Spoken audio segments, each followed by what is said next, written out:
Assalamualaikum warahmatullahi wabarakatuh. Kami dari kelompok 10 dan dengan saya Zafiratul Hasanah.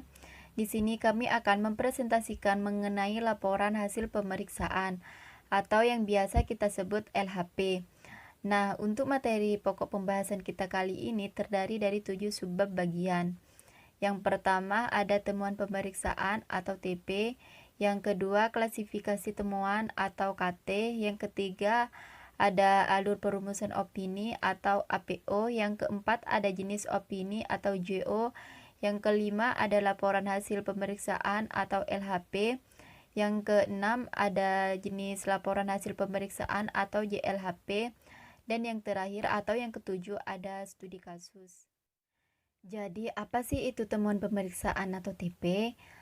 Temuan pemeriksaan adalah satu bagian pokok dari LHP yang merupakan gambaran kenyataan yang ditemukan pemeriksa dalam melaksanakan suatu pemeriksa kinerja. Dan konsep TP disusun oleh anggota tim atau ketua tim pada saat pemeriksaan berlangsung dan disampaikan ketua tim pemeriksa kepada pejabat entitas yang berwenang untuk mendapatkan tanggapan tertulis dan resmi dari entitas tersebut.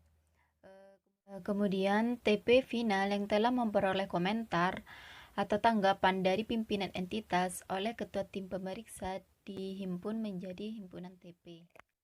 Klasifikasi temuan pemeriksaan ada dua temuan, yaitu yang pertama, temuan sistem pengendalian internal.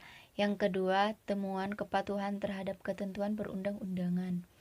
Kembali lagi yang pertama, yaitu temuan sistem pengendalian internal, yaitu salah satu hasil pemeriksaan SPI tersebut meliputi dasar hukum, metode perhitungan, dan mekanisme penyelesaian kompensasi atas dampak kebijakan penetapan tarif tenaga kerja listrik non-subsidi belum ditetapkan. Dan yang kedua atau yang terakhir, temuan kepatuhan terhadap ketentuan perundang-undangan merupakan hasil pemeriksaan kepatuhan terhadap ketentuan perundang-undangan. Salah satunya adalah pengalokasian dana alokasi khusus DAK Fisik tahun anggaran 2018 sebesar 15,51 triliun, belum sepenuhnya dengan ketentuan perundang-undangan dan tidak didukung dengan dokumen sumber yang memadai. Alur perumusan opini yaitu terdiri dari 3 rangkaian alur. Yang pertama, tentukan apakah temuan berakibat pada terjadinya salah saji. Jika berakibat, maka tentukan nilai salah saji yang terjadi. Alur yang kedua, tentukan apakah nilai salah saji material, yaitu bila melebihi tolerable error yang merupakan materialitas tingkat akun batas kesalahan yang dapat ditolerir. Dan alur yang terakhir atau alur yang ketiga, tentukan apakah akun yang terpengaruh pervasif dengan mempertimbangkan faktor kompleksitas properti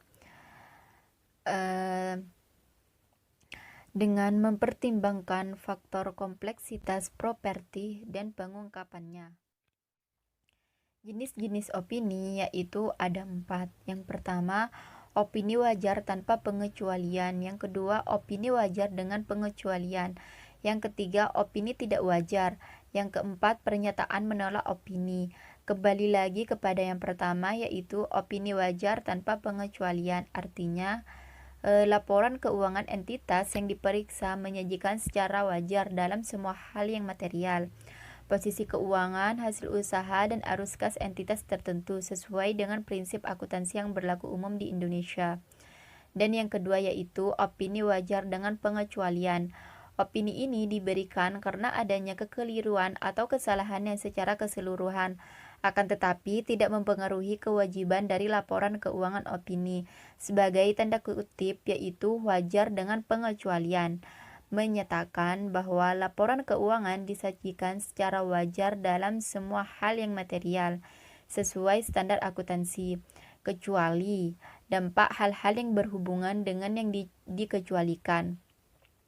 Hal-hal yang dikecualikan dinyatakan sebagai LHP yang memuat opini tersebut. Yang ketiga yaitu opini tidak wajar.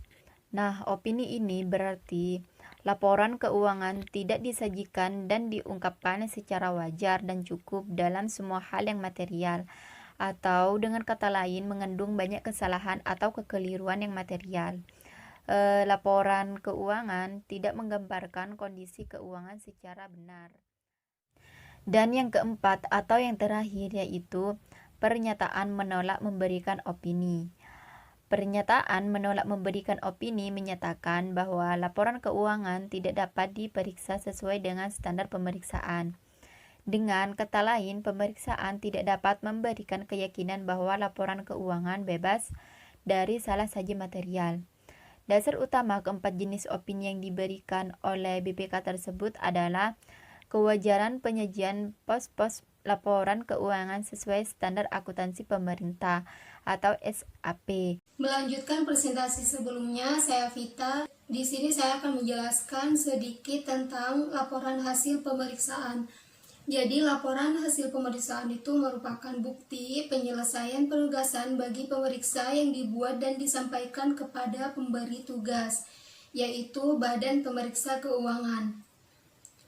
Laporan tertulis tersebut berfungsi untuk mengkomunikasikan hasil pemeriksaan kepada pihak yang berwenang berdasarkan peraturan perundang-undangan yang berlaku, membuat hasil pemeriksaan terhindar dari kesalahpahaman, membuat hasil pemeriksaan sebagai bahan untuk tindakan perbaikan oleh instansi terkait, dan memudahkan tindak lanjut untuk menentukan apakah tindakan perbaikan yang semestinya telah dilakukan. Penandatangan LHP keuangan ini dilakukan oleh Badan Pemeriksa Keuangan dengan memperhatikan standar pemeriksaan keuangan negara. Selanjutnya yaitu jenis laporan hasil pemeriksaan. Jadi terdapat 3 jenis laporan hasil pemeriksaan.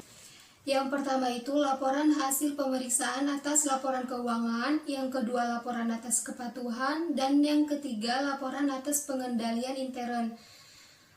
Kita bahas dari yang pertama yaitu LHP atas laporan keuangan. LHP atas laporan keuangan ini merupakan laporan utama. LHP ini di dalamnya mengungkapkan mengenai opini BPK yang mengungkapkan kewajaran atas laporan keuangan, terus juga laporan keuangan dan juga gambaran umum pemeriksaan. Yang kedua yaitu laporan atas kepatuhan.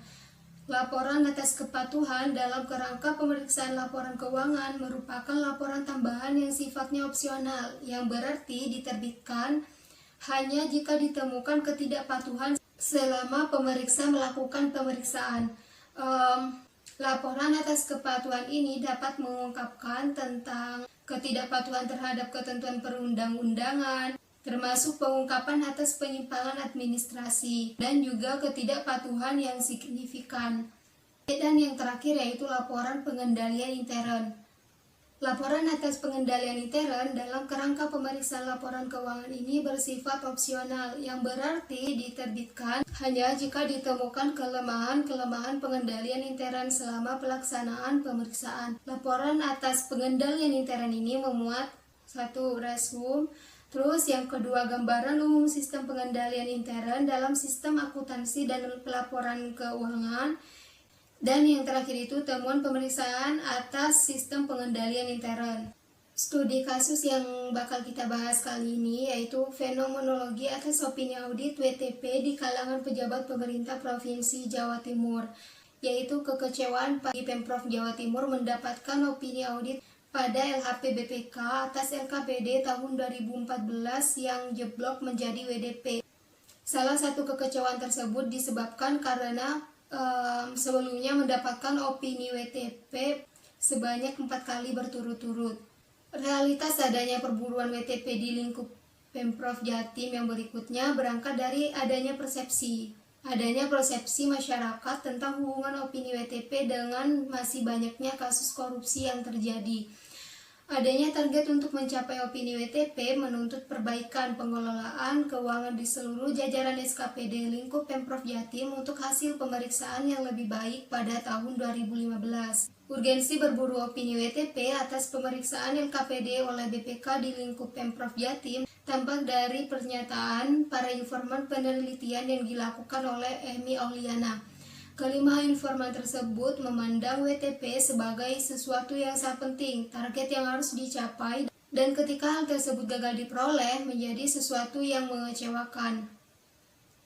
Adanya target untuk mencapai opini WTP menuntut perbaikan pengelolaan keuangan di seluruh jajaran SKPD lingkup Pemprov Jatim untuk hasil pemeriksaan yang lebih baik pada tahun 2015.